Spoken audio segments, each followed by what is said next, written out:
अस्सलाम वालेकुम दोस्तों, कैसे हैं आप सब। मैं ज़ुबीना फ़याज़ एक बार फिर आपके साथ मैं शुरू कर रही हूँ ये इश्क पार्ट 8। डॉक्टर कदसिया, आप आहिल से मिलने कैसे जा सकती है? वो इतने बुरे हादसे से निकला था, मैं क्यों ना जाती। लेकिन आप जानती हैं ना वो कौन है। मैं अच्छे से जानती हूँ और मेरी दुश्मनी आहिल से नहीं, लेकिन फिर भी आहिल, ज़ुबैर आहिल की अपनी एक अलग जगह है। मेरे दिल की कदवरत इसे इस जगह से हटा नहीं सकती। और अगर वो जान गया माजी, तो फिर जानती है वो आपके साथ क्या सलूक करेगा। ज़ुबैर ने तनबिया करना चाहा। माजी माजी में रह गया, वो कभी नहीं जान सकता 10 साल पहले क्या हुआ था। आकिब जानता था और वो अब इस दुनिया में नहीं रहा। तुम और मैं आहिल को बताने से रहे, सो तुम परेशान मत हुआ करो। अगर वो लाइल्म है तो फिर दानैन को क्यों अपने साथ रखा है उसने। हो सकता है उसे दानैन पसंद आ गई हो, इसीलिए इसे अपने साथ रख लिया। दानैन मेरी बेटी है, कोई खिलौना नहीं जिसे पसंद किया और उठाकर अपने घर ले गए। ज़ुबैर, पुरसुकून रहो, वो महफूज है। फिर तुम क्यों हाइपर हो रहे हो? अगर दानैन की जगह आपकी बेटी होती तो मैं देखता आपका यही रद्द अमल होता क्या? ज़ुबैर अफसोस से बोला। डॉक्टर कसिया सर नफ़ी में हिलाती चले चाय में चम्मच हिलाने लगी। सर, एक बुरी खबर है, रफ़ीक बौखलाकर बोला। क्या हुआ रफ़ीक? आहिल की पेशानी पर बल पड़ गए। सर, किसी नामालूम अफराद ने फायरिंग की है। एक आदमी जा बहक और दो अफराद ज़ख्मी हैं। ओह शिट, अर्जेंट मीटिंग रखो रफ़ीक। आहिल बालों में हाथ फेरता हुआ बोला। जी सर। कुछ ही देर में महकमों के सरबराह का नफरस रूम में बैठे थे।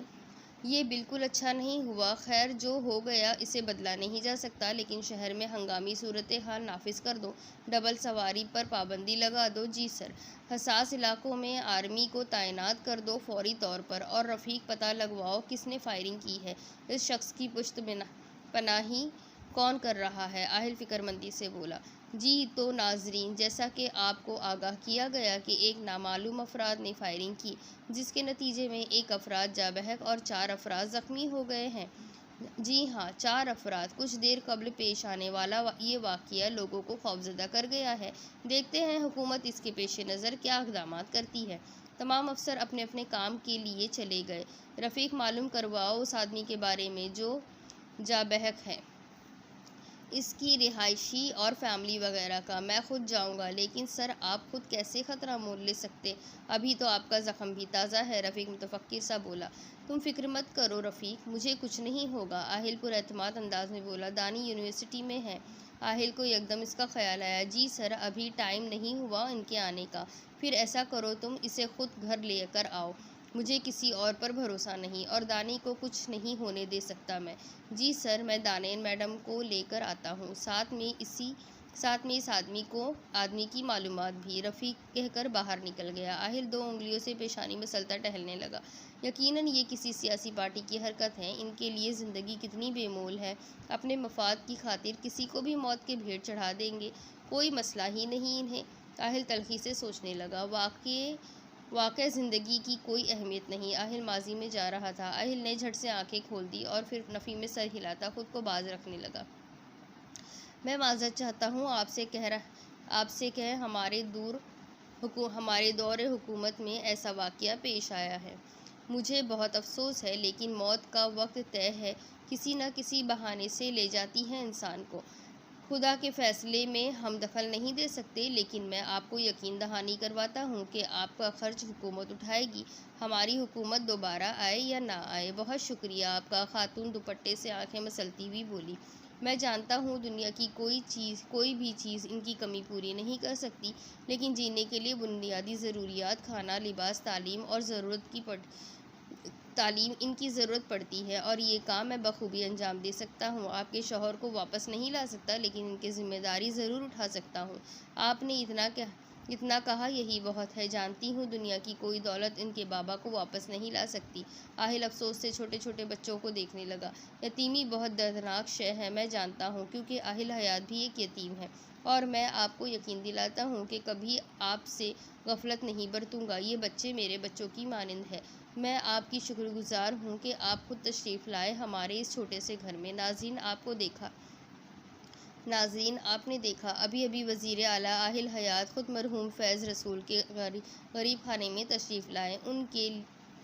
उनके लवाहकीन से इजहार अफसोस किया और इनकी माली इमदाद करने की यकीन दहानी कराई। जी हाँ, इनका कहना था वो ख़ुद भी यतीम हैं, इनका दर्द समझ सकते हैं। आहिल हयात नासाज तबीयत के बावजूद ख़ुद तशरीफ़ लाए और इनकी मदद करने की यकीन दहानी करवाई है। ख्वाह इनकी हुकूमत दोबारा बनती है या नहीं, वो इस फ़र्ज़ को अदा करेंगे। आहिल जूँ ही घर में दाखिल हुआ, नज़रदानी और इसके दोस्तों से टकराई। चेहरे पर नागवारी ऊद आई, चूँकि अरहम भी इनके हमरा था। आहिल तैश में आगे आया, दानी का हाथ पकड़ा और तेज़ तेज़ कदम उठाने लगा। मीशू, जिसने बोलने के लिए मुँह खोला ही था, इसे देखकर खामोश हो गई। आहिल, क्या मसला है? क्यों मुझे ले जा रहे हो? दानी इसके साथ बमुश्किल कदम मिलाती हुई बोली। या अल्लाह, गोली खाकर भी इस बंदे की बैटरी ज़रा लो नहीं हुई। ख़त्म होना तो बहुत दूर की बात है। आहिल ने दरवाज़ा बंद किया और दानी को दरवाजे से साथ लगा दिया। हुआ क्या है? दानी उसका सुर्ख चेहरा देखकर बोली। आहिल ने दोनों हाथ दानी के बाजू पर रख दिए। तुम्हें मना किया था ना अरहम से दूर रहने को। आहिल, मुझे दर्द हो रहा है। दानी ने बाजू उसकी गिरफ्त से आज़ाद करवानी चाहिए, जिसकी उंगलियां किसी लोहे की सलाख की मानिंद दानी के नाजुक बाजू में पेवस्त हो रही थी। मेरी बात का जवाब दो। आहिल की गिरफ्त मज़ीद सख्त हो रही थी। आहिल, मुझे दर्द हो रहा है। दानी की आंखों से आंसू छलकने लगे। ठीक है, जब वो बोलने के काबिल नहीं रहेगा फिर तुम बाज आओगी, आहिल ने कहकर इसके बाजू आज़ाद किए। दानी दोनों हाथों से बाजू मसलती शिकायती नज़रों से देखने लगी। तुम इसे कुछ मत करना, मैं दोबारा अरहम से बात नहीं करूँगी। क्यों? क्या लगता है वो तुम्हारा, जो इसकी फ़िक्र है तुम्हें? आहिल उसका मुँह दबोचता हुआ बोला। दानी नाराज़ सी उसका हाथ हटाने लगी। आहिल ने सर झटक कर हाथ हटाया और टहलने लगा। और किसी पर नहीं तो मुझ पर तो रहम खा लिया करो, दानी रोती हुई चिल्लाई। आहिल 2 उंगलियों से पेशानी मसलने लगा। तुम्हें दर्द नहीं होता तो इसका मतलब बाकी सब भी पत्थर के हैं, दानी दुख से बोल रही थी। आंसू लढ़ककर गाल पर आ रहे थे। आहिल के इतने एसाब ढीले पड़े और चेहरा मोड़कर दानी को देखने लगा, जो शिकवा खुन्ना नज़रों से देख रही थी। आहिल ने इसे शानों से थाम कर सोफे पर बिठाया और खुद घुटनों के बल बैठ गया। I am sorry. आहिल अपनी उंगली की पोरों से दानी के रुखसार पर आए आंसू साफ करता हुआ बोला। दानी नफ़ी में सर हिलाती उसे देखने लगी। ये जहाँ से तुमने पकड़ा था, गोली मारी थी, यहाँ याद है? दानी हलक के बल चिल्लाई। आहिल ने शर्मिंदगी से सर झुका लिया। आहिल हो तुम, जाहिल हो तुम, सच में। आंसू फिर से दानी के रुखसार को भिगोने लगे। ओके, आई प्रॉमिस दोबारा ऐसा कभी नहीं होगा। आहिल अपनी दानी को दर्द नहीं देगा। आहिल इसके दोनों हाथ अपने हाथों में थामता हुआ बोला। दानी नज़रें उठाकर इसकी आंखों में देखने लगी। तुम अरहम के साथ नज़र ना आओ मुझे। दानी, मैं एक बात बार बार दोहराने का रवादार नहीं हूँ, लेकिन तुम इससे कुछ नहीं कहोगे। वो मेरा बचपन का दोस्त है, मैं जानता हूँ, इसलिए तुम्हें पहले आगाह किया ताकि तुम दूर रहो इससे, वरना सीधा इसका काम करता। मीशू से रखो दोस्ती, मुझे कोई मसला नहीं, लेकिन अरहम से नहीं। आखिर में आहिल के चेहरे के तासुरात सख्त हो गए थे। आहिल, वो दोस्त है मेरा। दानी, इस्लाम मर्द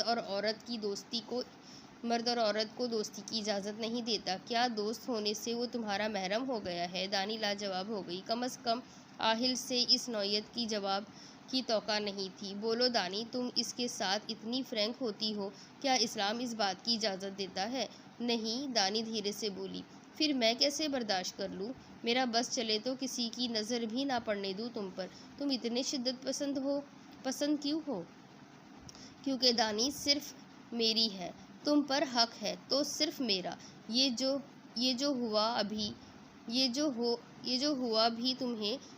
हवा भी तुम्हें छूती है ना, मुझे नागवार गुजरती है। मेरा बस चले तो इन हवाओं को भी रोक दूँ। दानी आंखों में हैरत समोए उसकी दीवानगी सुन रही थी। तुम नमाज पढ़ते हो? दानी ने किसी ख्याल के तहत पूछा। कभी कभार, जब वक्त मिल जाए। आहिल दानी से नज़रें मिलाए बगैर बोला। तो नमाज भी तो फ़र्ज़ है, तुम इसे क्यों नहीं पूरा करते? दानी, ये मेरा और मेरे अल्लाह के बीच का मामला है। क्या मैंने कभी तुम्हें नमाज पढ़ने को कहा? नहीं ना, क्योंकि ये तुम्हारे और अल्लाह के बीच का मामला है। मैं बीच में दखल नहीं दे सकता, लेकिन चूँकि तुम मेरी बीवी हो तो इस चीज़ से मैं तुम्हें रोक सकता हूँ। कि ये हम दोनों के बीच का मामला है। जो बातें आज बता रहा हूँ इन्हें अपने जहन में बिठा लेना, क्योंकि मैं दोहराने का आदी नहीं। दानी खामोश होकर उसे देखने लगी। ठीक है, मैं नहीं रखूंगी और हमसे दोस्ती। दानी धीरे से बोली, गुड गर्ल, अब जाओ उन्हें फारिग करो। आहिल खड़ा होता हुआ बोला। दानी चेहरा साफ करती बाहर निकल गई। आनम, अभी मेरे पास टाइम नहीं। टाइम है, बोलो, आ सकती हो। आहिल फ़ोन कान को लगाए बोला, हाँ ठीक है, वहीं आना है ना जहाँ पहले मिले थे। हाँ, उसी जगह पर आ जाओ, लेकिन ख्याल से किसी को मालूम ना हो तुम मुझसे मिलने आ रही हो। ठीक है, आनम ने कहकर फ़ोन बंद किया। दानी, मैं काम से जा रहा हूँ, रात में आ जाऊँगा। आहिल लाउंज में आकर बोला। ठीक है, दानी इस बात में सर हिलाती हुई कहने लगी। आहिल ने एक नज़र इस पर डाली और गॉगल्स लगाता बाहर निकल गया। बोलो, कैसी हेल्प चाहिए? आहिल, किसी तरह मेरी जान अहद से छुड़वा दो, वो निहायत कमीना इंसान है। आनम उकताकर बोली। आहिल इसकी बात का मफहूम समझ गया। हाँ, मैं जानता हूँ, उसे बाप फौज में था तो बेटे को आराम से जगह मिल गई। आहिल इस बात में सर हिलाता हुआ बोला। जान सिर्फ तुमसे छुड़वानी है या दुनिया से? आहिल टांग पे टांग चढ़ाकर बोला। नहीं, सिर्फ मुझसे। अगर इसे मेरी तलाक का मालूम हो जाए तो आई एम श्योर इसकी फैमिली इनकार कर देगी। और तुम्हारी तलाक के कागजात अभी तक कोर्ट नहीं पहुँचे जहाँ तक मुझे मालूम है। कहाँ है वो पेपर्स? हाँ, डैड तो इस दिन चले गए थे। पेपर्स शायद मेरे रूम में ही है। इन्हें सिर्फ साइन करवाने से मतलब था। तुम ऐसा करो, वो पेपर्स अपने डैड को दे दो कि कोर्ट में जमा करवाए, बाकी मैं देख लूँगा। अगर मेरी तलाक नहीं हुई तो तुम क्यों करवाना चाहते हो? जब तक रहीम तुम्हें बोल कर तलाक नहीं देता तब तक नहीं होगी। वैसे भी पेपर्स भी तो कोर्ट तक जाएंगे, तो फिर ना लेकिन मेरा नाम ना आए, वरना डैड रहीम को नहीं छोड़ेंगे। तुम बेफिक्र रहो, मैं हर चीज़ अपने तरीके से हैंडल करूँगा और कुछ नहीं, बस यही एक काम है। और एडवांस में थैंक्स। वो ममनूनियत से बोली। No issue. आहिल कोड बंद करता खड़ा हो गया। अगली मुलाकात यकीनन तुम मुझे शुक्रिया कहने के लिए करोगी। आहिल मुस्कुराता हुआ बोलने लगा। आई होप सो, आनम मुस्कुराकर बोली। आहिल जेब में हाथ डालता चलने लगा। अल्लाह करे आहिल सब सेट कर ले। आनम दुआ मांगती चलने लगी। प्लीज़ मुझे छोड़ दो, वो हाथ जोड़े मिन्नत कर रही थी। प्लीज़ मुझे जाने दो, तुम्हें जो चाहिए मिल जाएगा, लेकिन प्लीज़ मुझे जाने दो। तुम जो कहोगे तुम्हें दे दूँगी। वो आंसू बहाती मिन्नत समाजत कर रही थी, लेकिन मकाबिल हंसी उड़ाता शर्ट के बटन खोलने लगा।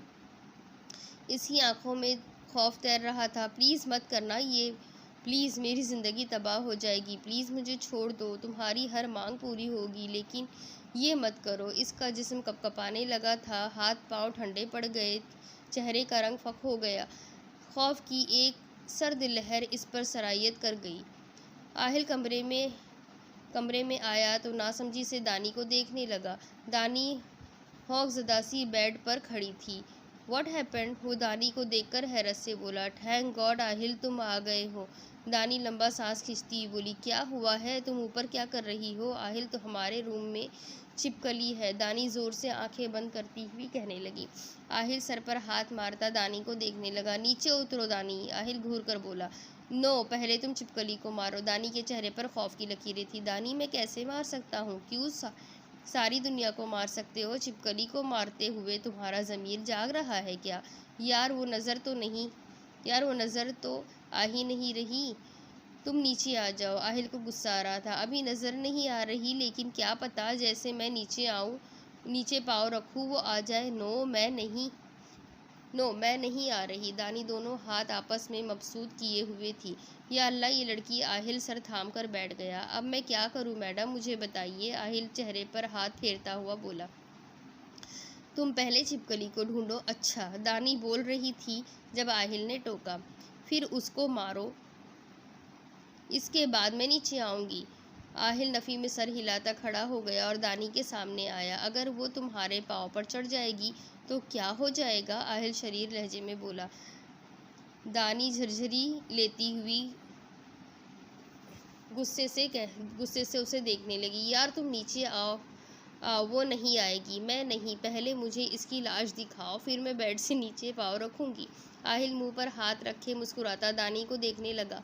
सुरमई आंखों में खौफ तीरता दिखाई दे रहा था। अच्छा, फिर आओ, मैं तुम्हें बाहर लेकर जाता हूँ क्योंकि इसे ढूंढने के लिए बेड उठाना पड़ेगा। तुम मेरे साथ ही बेड उठा लो।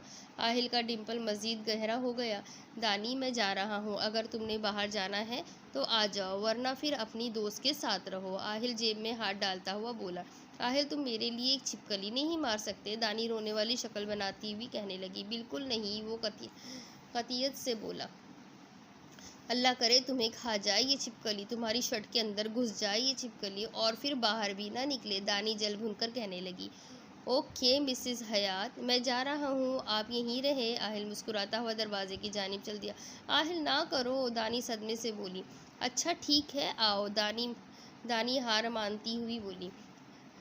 दानी डरी हुई नीचे देखने लगी। आहिल शरीर मुस्कुराहट लिए दानी के सामने आया और दानी को अपनी बाजू में उठा लिया। दानी ने इसकी गर्दन में बाजू डाल दिए और नीचे देखने लगी। गिरा दूँ तुम्हें? वो बोलता हुआ चलने लगा। मैं तुम्हें घर से निकाल दूंगी अगर तुमने अपने इस इरादे पर अमल किया तो। दानी घूरते हुए उसे बोली। कितनी भारी हो तुम? आहिल दानी को देखता हुआ शरारत से बोला। दानी को उठाया है तुमने, गंदम की बोरी को नहीं। आहिल खिलकर मुस्कुरा दिया। क्या देख रही हो? तुम्हारा गंदा सा डिंपल। आहिल नफ़ी में सर हिलाता जीने उतरने लगा। अब उतार दो मुझे, पाँव सलामत है मेरे। मेरी मर्जी जब होगी उतार दूंगा। आहिल उसके ग्रे आंखों में देखता हुआ कहने लगा। हाँ, बाजू टूट जाएंगे। बाजू टूट जाए ना, फिर भी ना उतारना।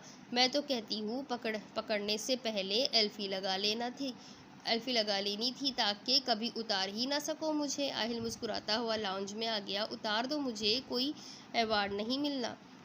दानी को शरारत सूझी तो अपनी उंगली से आहिल की गर्दन गुदगुदाने लगी। दानी, बहुत शरारती हो तुम। आहिल उसे नीचे उतारता हुआ बोला। लातों के भूत बातों से नहीं मानते, तुम्हारा भी यही हाल है। दानी कमर पर हाथ रखती हुई उसे घूर कर बोली। कुछ खाओगी? आहिल जेब में हाथ डालता हुआ बोला। हाँ, क्या खाओगी?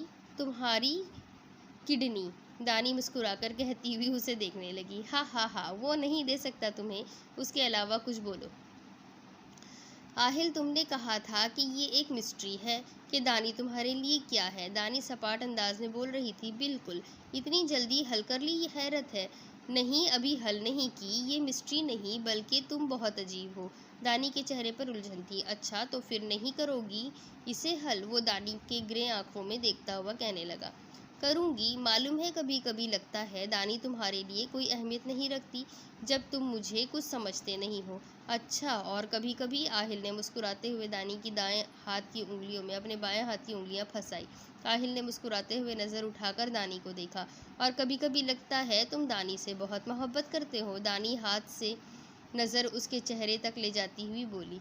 मेरी ख्वाहिश है कि तुम जल्दी इस मिस्ट्री को हल कर दो।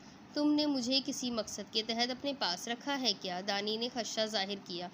तुम्हें क्या लगता है? मेरी आंखें पढ़ लो। मुझे ये आंखों की ज़बान नहीं आती, समझ जाओगी बहुत जल्द। आहिल अपनी नाक से दानी की नाक रगड़ता हुआ बोला। तुम मुझे पागल कर दोगे सच में। दानी पीछे हट गई। एक मिनट, कॉल कर लूँ? आहिल मुस्कुराता हुआ साइड पर आ गया। रफ़ीक सुनो, मैं दानी को लेकर बाहर निकल रहा हूँ, तुम मुझे कॉल करना। मैं दानी से दूर जाकर बात करूँगा। इतने में दानी गायब हो गई।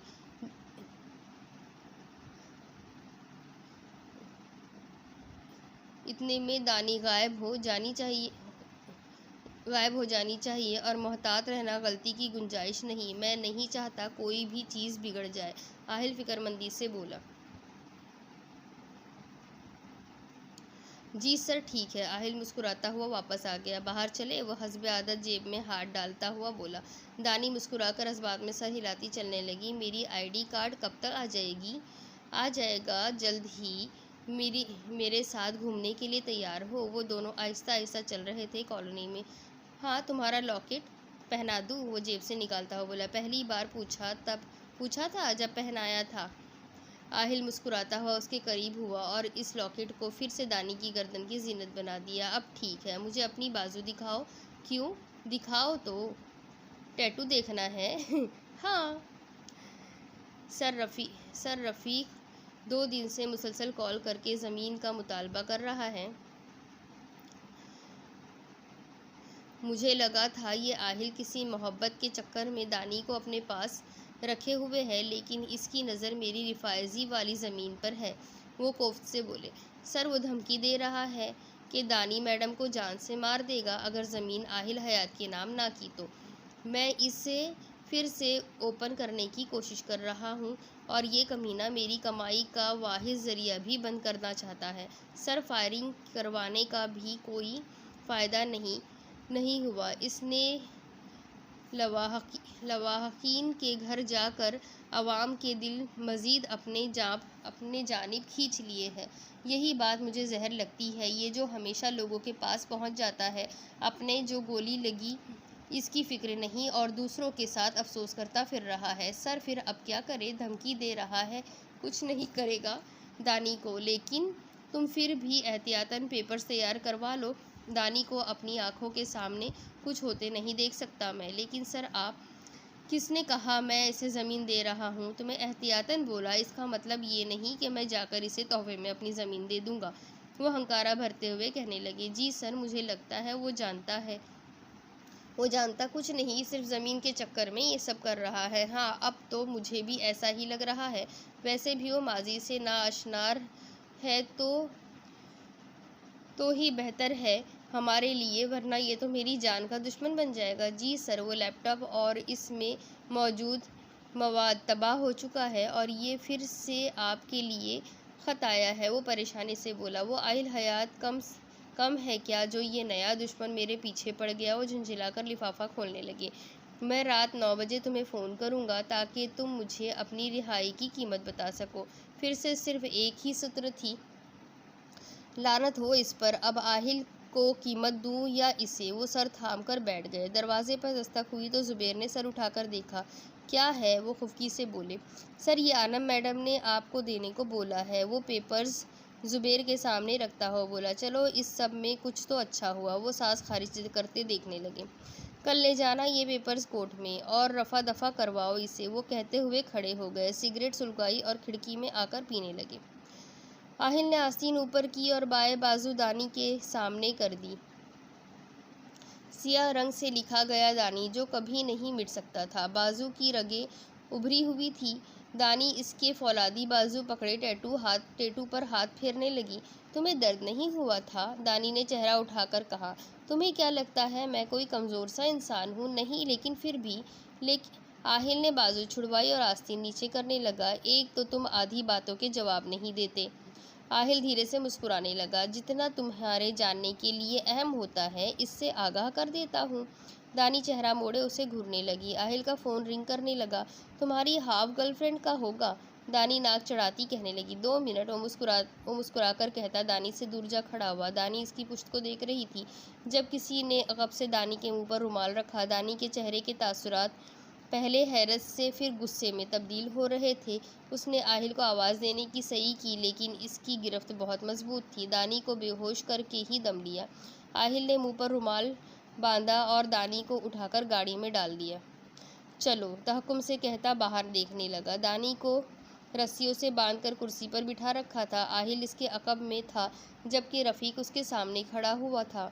खड़ा होश में आने का मुंतज़िर था। रफ़ीक ने हाथ में गन थाम रखी थी और आहिल पुरसुकून अंदाज में टांग पे टांग चढ़ाए बैठा था। दानी का चेहरा बाएं जानिब झुका हुआ था। दानी आहिस्ता आहिस्ता आंखें खोलने लगी।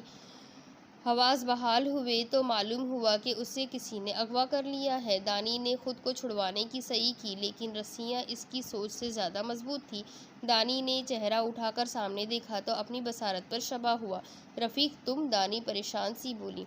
रफ़ीक ने ज़ुबैर को वीडियो कॉल की और कैमरा दानी की जानिब कर दिया। देख लो अपनी बेटी को। तुम्हें लगा था ये सब मजाक है? रफ़ीक, अगर दानेन को कुछ भी हुआ तो मैं तुम्हें ज़िंदा नहीं छोड़ूंगा। ज़ुबैर तैश में बोला। कूल डाउन, जो मांगा है दे दो और अपनी दानेन की ज़िंदगी बचा लो। तुम्हारी बेटी की ज़िंदगी का सवाल है आखिर को। बकवास मत करो, ज़ुबैर दहाड़ा। दानी की आंखों में नमी तैरने लगी। रफ़ीक यहाँ है तो आहिल कहाँ है? क्या ये सब आहिल ने करवाया है या फिर रफ़ीक खुद ऐसा कर रहा है? दानी के दिमाग में कई सवाल जन्म ले रहे थे। आहिल ने अकब से इशारा किया और रफ़ीक ने गोली चला दी।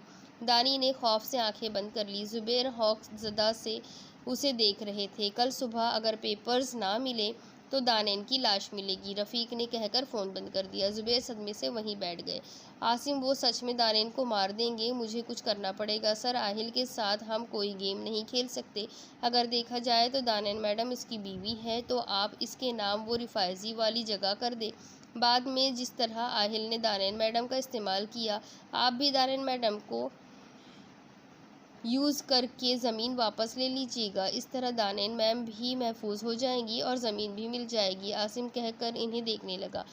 मशवरा तो अच्छा है, बस फिर जल्दी से करो ये काम। पहले भी इसने दानिन पर गोली चलाई थी निकाह करने के लिए। इसे मेरी बेटी से कोई मतलब नहीं है, सिर्फ अपने काम से मतलब है। मैं अब रिस्क नहीं ले सकता। ठीक है सर, मैं जाता हूँ फिर। आसिम सर हिलाता निकल गया। अब तो रिफाजी को फिर से ओपन करने वाला था मैं, और इस आहिल की वजह से सब कुछ ख़त्म हो जाएगा। मुझे किसी और बिज़नेस के बारे में सोचना चाहिए। ज़ुबैर फ़िक्रमंदी से बोले। ऐसे तो एक दिन सारा पैसा ख़त्म हो जाएगा। इन्हें ख़तरा लाहक हो गया। दानी ने आंखें खोले और ख़ुद पर नज़र डाली। चूक गया निशाना। रफ़ीक दानी को देखता हुआ बोला। दानी की आंखों में नमी तैरने लगी। ये सब क्या हो रहा है? आहिल, कहाँ हो तुम? दानी दाएं बाएं देखती हुई बड़बड़ाई। आहिल ने दानी के अक़ब से रफ़ीक को इशारा किया। रफ़ीक ने इंजेक्शन उठाया और दानी की गर्दन में लगा दिया। दानी सवालिया नज़रों से उसे देखने लगी। चंद साअतों बाद दानी होश से बेगाना हो गई। रफ़ीक बाहर निकल गया। आहिल चल कर दानी के सामने आ गया। दानी का चेहरा झुका हुआ था। आहिल ने हाथ बढ़ाकर दानी के चेहरे से बाल हटाए। आई एम सॉरी दानी, तुम्हें तकलीफ़ हो रही होगी, लेकिन ये नागज़ैर है। आहिल अफसोस से बोला। बस कल सुबह तक, फिर तुम्हें यहाँ से ले जाऊँगा। आहिल धीरे से मुस्कुरा दिया। आसिम, फ़ोन करो आहिल को, ज़ुबैर फ़िक्रमंदी से बोले। आसिम सर हिलाता फ़ोन मिलाने लगा। हाँ बोलो ज़ुबैर, फिर दानी का जनाजा पढ़ने आओगे या पेपर्स भिजवाओगे? आहिल सोफ़े पर बैठा था, पाँव मेज़ पर रखे हुए थे। दोनों पाँव आपस में ज़र्ब खा रहे थे। अच्छा नहीं कर रहे आहिल, मेरी मेहनत को तुम यूँ छीन रहे हो। हज़म नहीं होगा तुम्हें ये? मेरा हाजमा ख़राब होगा या नहीं, that's none of your business. अगर मेरा वक्त बर्बाद करना है तो बोलो, फ़ोन बंद करो। आहिल उकताकर बोला। मैं पेपर्स भिजवा रहा हूँ। आसिम के हाथ बताओ कहाँ। तुम जहमत मत करो, रफ़ीक आ जाएगा तुम्हारे घर, इससे पेपर्स दे देना। मैं दानी की ज़िंदगी बख्श दूँगा। ज़ुबैर खामोश हो गया। दानी वापस घर आएगी? मैंने तुम्हें चॉइस नहीं दी। हाँ या ना मैं जवाब दूँ? मैं भी तरस रहा हूँ तुम्हें किसी का जनाजा पढ़ते देखने के लिए। आहिल कदोरत से बोला। ज़ुबैर तड़प उठे। अच्छा ठीक है, भेजो रफ़ीक को। दानी को भी मैं अपने पास ले ही आऊँगा। हाँ, वक्त बताएगा दानी किसके पास रहेगी। आहिल ने कहकर फ़ोन बंद कर दिया। आहिल कहकर दानी के पास आ गया। दानी, बस कुछ ही देर में हम वापस चले जाएंगे। इसके बाद बस एक काम मुझे तुमसे करवाना है। वो जेब में हाथ डाले दानी को देखकर बोला। आहिल का फ़ोन रिंग करने लगा तो वो दानी की जानिब पुश्त किए कान से लगाकर खड़ा हो गया। फ़ोन की रिंग से दानी की पलकों में जंबिश आई। दानी ने थोड़ी आंखें खोलकर सामने खड़े नफ्स को देखा। सर वो पेपर्स देने से इनकार कर रहा है। कहता है पहले दानी को लेकर आओ। मुझे मालूम था ये इतनी आसानी से नहीं मानेगा। मैं एक फ़ोन करता हूँ, इसके बाद पेपर्स तुम्हारे हाथ में होंगे। आहिल ने कहकर फ़ोन सामने रखा और वीडियो कॉल मिला ली। जेब से गन निकाल कर दानी के अक़ब में आ गया। तुम्हें मेरी बात बिल्कुल समझ नहीं आती ना? आहिल सख्ती से बोला। ज़ुबैर तेश में आहिल को देखने लगे। आहिल ने दानी को खोला। दानी शजदासी उसे देखने लगी। आहिल तुम? दानी आहिस्ता से बोली। आहिल इसे नज़रअंदाज करता ज़ुबैर को देखने लगा। आहिल दानी के अक़ब में खड़ा, इसके सर पर गन ताने हुए था। आहिल, अगर दानी को कुछ भी हुआ, तुम्हें ज़बान से समझाया था लेकिन समझ नहीं आया। दानी अच्छे से जानती है, मैं एक बार पहले भी उसे गोली मार चुका हूँ, और तुम जानते हो मेरा निशाना कतन नहीं चूकता। आहिल के चेहरे पर बला की सख्ती थी। अश्क आंखों से टूट कर दानी के रुखसार पर आ गिरे। दानी बेयकीनी की कैफियत में थी। डैड, ये जो मांग रहा है इसे प्लीज़ दे दे, मैं जानती हूँ ये गोली चला देगा। दानी के अंदर कुछ टूटा। दानी, ये कुछ नहीं। आहिल ने ट्रिगर पर हाथ रखा। सिर्फ 30 सेकंड, इसके बाद दानी से तुम बात नहीं कर सकोगे। ज़ुबैर शशपंच में मुब्तला आहिल को देखने लगा, जहाँ ज़माने भर की सख्ती थी। फिर नज़र दानी पर पड़ी, जो बेआवाज़ आंसू बहा रही थी। ना चाहते हुए भी ज़ुबैर ने पेपर्स आसिम को दे दिए। 2 मिनट बाद रफ़ीक की कॉल आने लगी। आहिल ने जेब से दूसरा फ़ोन निकाला। हाँ रफ़ीक बोलो। सर मैं निकल चुका हूँ यहाँ से, लेकिन इनका कोई भरोसा नहीं, जब तक मैं पहुँच नहीं जाता आप दानिश मैम को छोड़िएगा मत। हाँ ठीक है तुम आ जाओ, आहिल ने कहकर फ़ोन बंद कर दिया। वेल ज़ुबैर कैसा लग रहा है? दानी को यूँ मौत के दहाने पर देखकर आहिल तुम मेरे हाथ लगो, कूल डाउन, तुम मुझसे नीचे हो, सो भड़ास निकालने का सोचना भी मत। आहिल नफ़ी में सर हिलाता हुआ बोला। दानी सर झुकाए अशकों को बेमोल कर रही थी। कम अज़ कम अब इसे आहिल से ऐसी तवक्का नहीं थी। जो ही रफ़ीक अंदर आया आहिल ने गन हटा दी और रफ़ीक को इशारा किया। रफ़ीक ने कॉल बंद कर दी और पेपर्स रख कर बाहर निकल गया। वाह जंगली बिल्ली, तुमने बहुत अच्छी एक्टिंग की। एक पल को तो मैं भी हैरान रह गया। आहिल उसका रुख अपनी जानिब मोड़ता हुआ बोला। दानी ने अपना दाएं हाथ आहिल के बाएं रुखसार पर दे मारा। आहिल शिजदासा से देखने लगा। घटिया तरी इंसान हो तुम, ऐसा इंसान आज तक नहीं देखा मैंने। आहिल हया शर्म आनी चाहिए तुम्हें, मोहब्बत का लिबादा ओढ़ कर तुम अपने मफाद पूरे कर रहे हो। तुमने सही कहा था, ये सच में एक मिस्ट्री है, एंड आई नो इस मिस्ट्री का एंड बेहद बुरा है और तुम इससे भी ज़्यादा बुरे हो। दानी इसका गिरेबान पकड़े बोल रही थी। आहिल की आंखों में लहू दौड़ने लगा। तुमने अच्छा नहीं किया दानी, आहिल इसका हाथ झटकता बोला। मैंने अच्छा नहीं किया या तुमने अच्छा नहीं किया? मुझे पागल बना रहे थे तुम।